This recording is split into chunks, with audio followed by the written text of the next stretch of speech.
नमस्कार मित्रों, आज का हमारा टॉपिक है संविधान संशोधन। आज की इस वीडियो में हम भारतीय संविधान के संशोधन की शक्ति किसके पास है, कौन संविधान में संशोधन कर सकता है, संशोधन के प्रकार, प्रक्रिया और संविधान संशोधन की जो आलोचना है उससे संबंधित महत्वपूर्ण बिंदुओं का अध्ययन करेंगे।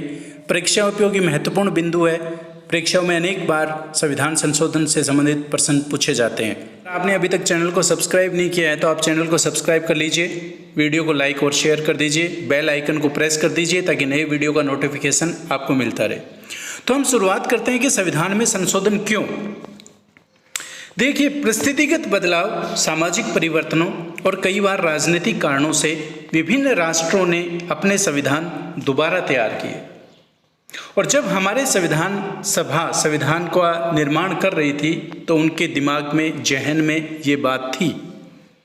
हम देखें तो सोवियत संघ और फ्रांस जैसे राष्ट्रों ने अपने संविधानों को कई बार तैयार किया। इस मामले में हमारे संविधान निर्माता अत्यंत दूरदर्शी थे। उन्होंने भविष्य के प्रश्नों का समाधान उसी समय कर लिया था, क्योंकि कोई भी संविधान सदा सर्वदा के लिए ठीक नहीं हो सकता। ऐसा कोई दस्तावेज भी नहीं होता जिसे बदलने की आवश्यकता नहीं पड़े। परिस्थितियों के अनुसार और समय के अनुसार, सामाजिक परिवर्तनों के अनुसार संविधान को भी बदलना चाहिए। हमारा संविधान काफ़ी लंबे समय से चल रहा है, तो इसकी वजह इसका लचीलापन है, जिसका कारण समय और परिस्थितियों के अनुकूल संविधान में संशोधन होते रहे हैं। संविधान निर्माण के दौरान भी विभिन्न सदस्यों की अलग अलग राय थी। उन्हें ये पता था कि भविष्य में जब समाज किसी मत विशेष की ओर ज़्यादा आकृष्ट होगा तब संविधान के प्रावधानों में संशोधन की आवश्यकता महसूस होगी। कुछ लोग, गोपाल स्वामी अयंगर और कृष्ण स्वामी अय्यर जैसे लोग, संविधान संशोधन को कठोर बनाना चाहते थे। वहीं जवाहरलाल नेहरू जैसे लोग संविधान को लचीला बनाने के पक्ष में थे। हम यहाँ बात ये कर रहे हैं कि संविधान में संशोधन क्यों। तो संविधान को समय और परिस्थितियों के अनुकूल बनाए रखने के लिए संविधान में संशोधन होना जरूरी है। अब हम भारतीय संविधान की बात करें तो भारतीय संविधान में संशोधन करने की शक्ति किसके पास है। इसका उल्लेख संविधान के भाग 20 में अनुच्छेद 368 में लिखा हुआ है कि कोई भी संविधान संशोधन विधेयक है वो संसद में पुनर्स्थापित किया जा सकता है। यानी कि संविधान संशोधन की शक्ति संसद के पास है। हालांकि जो शक्ति शब्द है वो 24वें संविधान संशोधन द्वारा जोड़ा गया था। तो संविधान संशोधन से संबंधित जो प्रावधान है वो भाग 20 में अनुच्छेद 368 में है। बाद में विभिन्न न्यायिक मामलों में कोर्ट ने अपने फैसले दिए और इससे संबंधित कई व्याख्याएं और व्यवस्थाएं दी। इन फैसलों के माध्यम से संविधान के संशोधन करने की जो संसद की शक्ति है उसके ऊपर बंधन लगाए गए कि किस हद तक संसद संविधान में संशोधन कर सकती है और किन बातों में संविधान में संशोधन नहीं कर सकती। अब हम बात करें भारतीय संविधान में संशोधन कितने प्रकार से हो सकता है। तो मित्रों, संविधान में संशोधन की 3 प्रकार हैं हमारे देश में। हमारा जो भारत का संविधान है उसको 3 प्रकार से संशोधित किया जा सकता है। एक साधारण बहुमत द्वारा, दूसरा विशेष बहुमत द्वारा और तीसरा विशेष बहुमत प्लस कम से कम आधे राज्यों का अनुसमर्थन। अब इम्पोर्टेंट बात यह है कि अनुच्छेद 368 में 2 प्रकारों का उल्लेख है, विशेष बहुमत द्वारा और विशेष बहुमत और कम से कम आधे राज्यों का अनुसमर्थन। तो बात क्लियर है कि संविधान में संशोधन 3 प्रकार से किया जा सकता है, जिनमें से 2 प्रकारों का उल्लेख अनुच्छेद 368 में है और जो साधारण बहुमत से संशोधन किया जा सकता है वो संबंधित अनुच्छेदों में ही कर दिया गया है कि वो एक सामान्य विधेयक के समान ही उनमें संशोधन किया जा सकता है। अगला बिंदु हम पढ़ेंगे संशोधन की प्रक्रिया। तो संविधान में संशोधन की प्रक्रिया का उल्लेख अनुच्छेद 368 में किया गया है। उसमें कहा गया है कि संविधान के संशोधन का आरंभ संसद के किसी भी सदन में विधेयक पुनर्स्थापित करके ही किया जा सकेगा। जब वह प्रत्येक सदन में उस सदन की कुल संख्या के बहुमत द्वारा तथा उस सदन के उपस्थित और मत देने वाले सदस्यों के कम से कम 2/3 बहुमत द्वारा पारित कर दिया जाता है, तब वह राष्ट्रपति के समक्ष प्रस्तुत किया जाएगा, जो विधेयक को अपनी अनुमति देगा। और तब संविधान उस विधेयक के निबंधनों के अनुसार संशोधित हो जाएगा। पर जहां राज्यों के समर्थन और अनुमोदन की आवश्यकता हो, वहां राष्ट्रपति के समक्ष अनुमति से पहले कम से कम आधे राज्यों के विधानमंडलों द्वारा पारित इस आशय के संकल्पों द्वारा उन विधानमंडलों का अनुसमर्थन भी अपेक्षित होगा।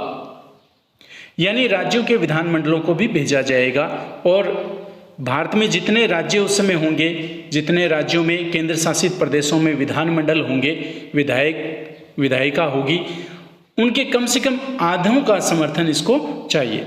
समय सीमा कोई निर्धारित नहीं की गई है कि कितने समय सीमा के अंदर वो अपना इस आशय का संकल्प पारित करके अनुसमर्थन देंगे। तो 368 की जो प्रक्रिया, इसमें महत्वपूर्ण बिंदु ये हैं कि विधेयक की शुरुआत संसद से की जाएगी, किसी भी सदन से की जा सकती है। राज्यों के विधानमंडलों को संशोधन विधेयक को शुरुआत करने का कोई अधिकार नहीं है। दूसरा, संसद के कुल सदस्यों का बहुमत और उपस्थित और मतदान देने वाले जो सदस्य हैं उनका बहुमत, तो इनका विवरण हम आगे विशेष बहुमत और साधारण बहुमत में पढ़ेंगे। जहां पर राज्यों के अनुसमर्थन की आवश्यकता है, वहां कम से कम आधे राज्यों का अनुसमर्थन आवश्यक है। अब हम साधारण बहुमत संशोधन प्रक्रिया का अध्ययन करते हैं कि साधारण बहुमत संशोधन किस प्रकार होता है। देखिए, कुछ उपबंध संविधान के ऐसे हैं जिनमें संशोधन एक सामान्य विधेयक के समान हो सकता है, बिल्कुल साधारण बहुमत द्वारा, और इसका वर्णन अनुच्छेद 368 में नहीं किया गया है, यानी ये 368 की सीमा से बाहर है। इसके लिए उस सदन के, दोनों सदनों के साधारण बहुमत की आवश्यकता है, यानी 50% + 1 कुल सदस्यों का साधारण बहुमत। कौन कौन से उपबंध हैं? नए राज्यों का प्रवेश या गठन, नए राज्यों का निर्माण, उसके क्षेत्र सीमा नाम में परिवर्तन, राज्यों में विधान परिषद का निर्माण या समाप्ति, दूसरी अनुसूची, संसद में गणपूर्ति, संसद सदस्यों के वेतन भत्ते, संसद में प्रक्रिया नियम, संसद इसके सदस्य और समितियों के विशेषाधिकार, संसद में अंग्रेजी भाषा का प्रयोग, उच्चतम न्यायालय में अवर न्यायाधीशों की संख्या, उच्चतम न्यायालय का न्याय क्षेत्र, राजभाषा का प्रयोग, नागरिकता की प्राप्ति और समाप्ति, संसद और राज्य विधानमंडल के निर्वाचन, निर्वाचन क्षेत्रों का पुनर्निर्धारण, केंद्र शासित प्रदेशों का गठन, 5वीं और 6ठी अनुसूची। इनसे संबंधित उपबंधों का संशोधन संसद बिल्कुल साधारण बहुमत के द्वारा कर सकती है। विधान परिषदों के गठन के जो प्रस्ताव हैं वो संबंधित राज्यों के विधानमंडल हैं, वो पारित करके संसद को भेजेंगे। दूसरा, राज्यों के नाम और सीमा में परिवर्तन के लिए पहले राष्ट्रपति की सिफारिश आवश्यक होगी, और दूसरा, उन राज्यों से भी प्रस्ताव राष्ट्रपति मांगेगा, उनका अंगीकरण मांगेगा। इसमें राष्ट्रपति है वो समय सीमा निर्धारित कर सकता है। अगला है विशेष बहुमत। इसको आप बहुत ही ध्यान से समझना है। संविधान के अधिकांश उपबंध हैं वो उपबंधों में संशोधन इसके द्वारा किए जाते हैं। इसमें संसद के प्रत्येक सदन के कुल सदस्यों का बहुमत, इसका अर्थ है कि सदन की जो मूल संख्या है उसका बहुमत, भले ही उसमें रिक्तियां हो या अनुपस्थित हो या पद खाली हो, और प्रत्येक सदन के उपस्थित और मतदान करने वालों का 2/3 बहुमत। अगर हम ये कहें कि लोकसभा में 545 सीटें हैं तो 273 सदस्यों का बहुमत, ये तो हुआ साधारण बहुमत कुल संख्या का, भले ही उसमें 530, 40 या 42 सदस्य ही लोकसभा में हों। उसके बाद में उपस्थित और मतदान करने वाले, मान लीजिए 300 सदस्य उपस्थित हैं, उन्होंने मतदान किया, तो 300 में से 200 सदस्यों का समर्थन जरूरी है। 2/3, 2/3 बहुमत। 2/3 बहुमत की वैसे आवश्यकता तीसरे चरण में मतदान के लिए होती है, परंतु बचाव के लिए सभी अवस्थाओं में विशेष बहुमत की आवश्यकता की व्यवस्था कर दी गई है। इस तरह के संशोधन में शामिल है मूल अधिकारों से संबंधित संशोधन राज्यों के नीति निर्देशक तत्वों से संबंधित और ऐसे उपबंध जो प्रथम और तृतीय श्रेणियों से संबंध नहीं है। तो विशेष बहुमत में ये बात ध्यान रखने वाली है कि सदन की जो कुल सदस्य संख्या है, मूल संख्या है, उसका साधारण बहुमत 50+1। अब हम विशेष बहुमत और राज्यों की स्वीकृति से संबंधित उपबंधों का अध्ययन करेंगे। अगर निम्न उपबंध से संबंधित संशोधन है तो राष्ट्रपति को भेजने से पहले कम से कम आधे राज्यों के विधानमंडलों का साधारण बहुमत से पारित होना आवश्यक है। इसमें विधेयक को स्वीकृति देने के लिए राज्यों के लिए कोई समय सीमा निर्धारित नहीं है। जो विधानमंडल वो साधारण बहुमत से पास करके भेजेंगे, लेकिन कम से कम आधे राज्यों का समर्थन होना चाहिए।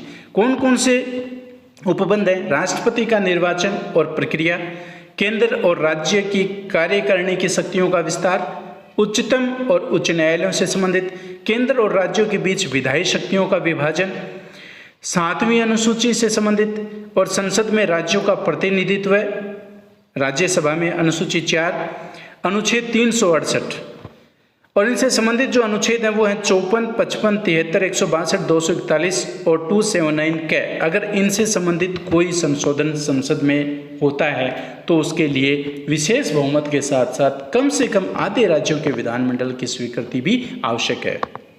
अब हम संविधान संशोधन संबंधित वाद पढ़ें। देखिए, संसद ने संविधान में संशोधन किया और मूल अधिकारों में कटौती की।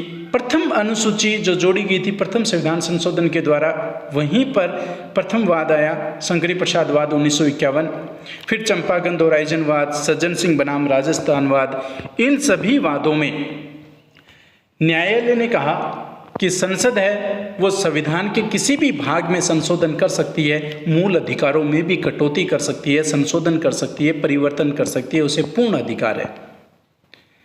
बाद में 1967 में आया गोलकनाथ। इस वाद में न्यायालय ने अपने पूर्ववर्ती निर्णयों को पलट दिया जो पहले निर्णय दिए थे और कहा कि संसद मूल अधिकारों में कमी नहीं कर सकती, क्योंकि अनुच्छेद 13 में स्पष्ट लिखा हुआ है कि संसद कोई ऐसी विधि नहीं बनाएगा जिससे मूल अधिकारों में कमी होती हो। इस प्रकार गोलकनाथवाद में न्यायालय ने संसद की संशोधन की जो शक्ति है उसको कम किया, उस पर रोक लगाई। इसके एवज में संसद ने 24वां संविधान संशोधन किया 1971 में। संसद की संविधान संशोधन की शक्ति शब्द है वो 368 अनुच्छेद में जोड़ा गया। अनुच्छेद 13 और अनुच्छेद 368 में संशोधन कर दिया गया। देखिए यहाँ गलती से 356 है, यहाँ 368 पढ़ा जाए। अनुच्छेद 13 और 368 में संशोधन किया। अनुच्छेद 13 में संशोधन करके ये लिखा गया, एक नया उप पैरा जोड़ा गया कि 368 के तहत संविधान संशोधन शामिल नहीं है। यानी अनुच्छेद 13 में जो विधि शब्द है उसमें संविधान संशोधन के तहत जो 368 है वो शामिल नहीं है।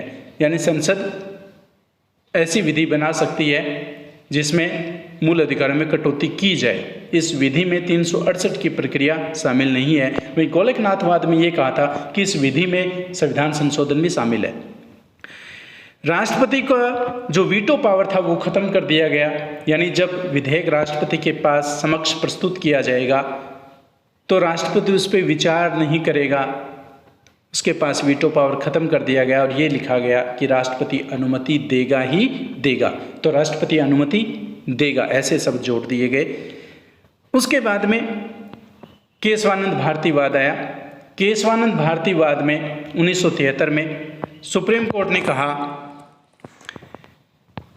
संसद मूल अधिकारों में संशोधन कर सकती है और जो 24वां संविधान संशोधन था उसको भी वैध ठहराया गया, उसकी वैधता को बरकरार रखा।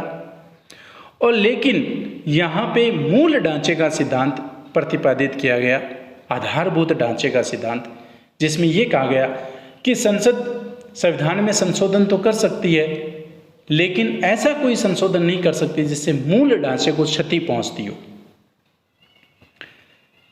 अब संसद में 42वां संविधान संशोधन हुआ और इसमें एक नया उपबंध जोड़ा गया कि संविधान संशोधन को न्यायालय में प्रसंगत नहीं किया जा सकता। यानी जो भी संविधान संशोधन होगा उसे न्यायालय में नहीं ले जाया जा सकता। इसके बाद मिनर्वा मिल वाद आया 1980 में। इस वाद में कोर्ट ने 42वें संविधान संशोधन के उस हिस्से को अवैध ठहराया जिसमें यह कहा गया था कि न्यायालय में प्रसंगत नहीं किया जा सकता, क्योंकि न्यायालय ने कहा इस प्रकार न्यायिक समीक्षा से बाहर हो जाएगा। तो ये थे दोस्तों संविधान संशोधन संबंधित वाद। वर्तमान स्थिति की बात करें तो मूल ढांचे को क्षति नहीं पहुंचनी चाहिए, बाकी संसद है वो संविधान में संशोधन कर सकती है। संविधान में बार बार संशोधनों के उपरांत सरकार ने एक संविधान समीक्षा आयोग बनाया। अध्यक्ष थे जस्टिस वेंकट चलैया। 7 सदस्यीय आयोग था। गठन हुआ सन 2000 में और रिपोर्ट मार्च 2002 में अपनी रिपोर्ट पेश की। संविधान समीक्षा आयोग या कहें कि वेंकट चलैया आयोग ने आधारभूत ढांचे का समर्थन किया। उन्होंने भी माना कि संविधान का आधारभूत ढांचा बरकरार रहना चाहिए, इसका उन्होंने समर्थन किया। इन्होंने कुछ अपनी सिफारिशें दी थी। अनुच्छेद 356 की उपयोग संबंधी कि संसद को इस पर विचार करना चाहिए। कैग से संबंधित, चुनाव सुधारों से संबंधित कि आपराधिक प्रवृत्ति के व्यक्तियों को टिकट देने से संबंधित सुधारों की बात की थी। न्यायाधीशों की आयु बढ़ाने की बात की। दल बदल संबंधी प्रावधानों के बारे में अपनी सिफारिशें दी। नीति निर्देशक तत्वों और मूल अधिकारों को अधिक प्रभावी बनाने संबंधी सुझाव दिए। उन्होंने कहा कि इस प्रकार इन सुझावों पर अमल किया जाए और इनमें कुछ बदलाव किया जाए ताकि हमें बार बार संविधान संशोधन करने की आवश्यकता नहीं पड़े। अब हम भारतीय संविधान की संशोधन की जो आलोचना है और इसकी प्रकृति के बारे में अध्ययन करते हैं। पहली जो आलोचना वो इस आधार पर की जाती है कि संविधान संशोधन की शक्ति केवल संसद को दिया गया है, राज्यों को ऐसी कोई शक्ति नहीं दी गई है। बात सही भी है, क्योंकि संसद को ही एकाधिकार दिया गया है। समझने वाली बात यह है कि भारतीय संसद में जो हमारे द्वारा निर्वाचित प्रतिनिधि होते हैं, एक तरह से उनके पास संविधान संशोधन की शक्ति है, या हम कह सकते हैं कि भारत में संविधान संशोधन शक्ति के संबंध में संसदीय संप्रभुता है। दूसरी आलोचना इस आधार पर की जाती है कि राज्यों को अपनी मंजूरी या विरोध दर्ज कराने की कोई समय सीमा निर्धारित नहीं की गई है। तीसरी है कि साधारण विधेयक पर संयुक्त सभा का प्रावधान है, परंतु संविधान संशोधन जैसे गंभीर विधेयकों पर नहीं। यानी संसद के दोनों सदनों की संयुक्त बैठक को सामान्य विधेयक पे अनुच्छेद 108 के तहत आयोजित की जाती है, लेकिन संविधान संशोधन जैसे मुद्दे पर संयुक्त बैठक का प्रावधान नहीं है। अगली की जाती है कि बहुत से जो उपबंध हैं वो सामान्य विधेयकों के समान पारित करवाए जा सकते हैं। तो ये संविधान संशोधन की आलोचनाएं की जाती हैं। अब इसकी प्रकृति के बारे में अध्ययन करें तो देखिए, दुनिया में 2 प्रकार के संविधान होते हैं, एक लचीला होता है, एक कठोर होता है। जहां अमेरिका का संविधान है वो बहुत ही कठोर है, यानी हम कहें कि जो संघीय प्रवृत्ति वाले देश हैं, संघीय शासन वाले देश हैं, वहाँ पर संविधान में संशोधन है वो बहुत ही मुश्किल से किया जा सकता है। दूसरी तरफ ब्रिटेन जैसे देश हैं जिनका संविधान बहुत ही लचीला है। हमारे संविधान निर्माताओं ने दोनों का संतुलित रूप हमारे संविधान में अपनाया और हमारा संविधान है वो लचीला भी है, कठोर भी है। यानी हम कहें कि नम्य और अनम्य दोनों प्रकार की जो गुण है वो हमारे संविधान में है। तो हमारा संविधान लचीला भी है और कठोर भी है, दोनों का मिश्रण है और दोनों का एक संतुलित रूप है। तो इस प्रकार ये था संविधान संशोधन। अगर आपने चैनल को अभी तक सब्सक्राइब नहीं किया तो चैनल को सब्सक्राइब कर लीजिए, वीडियो को लाइक कर दीजिए और शेयर कर दीजिए, बेल आइकन को प्रेस कर दीजिए ताकि आपको नई वीडियो का नोटिफिकेशन मिलता रहे। Thank you.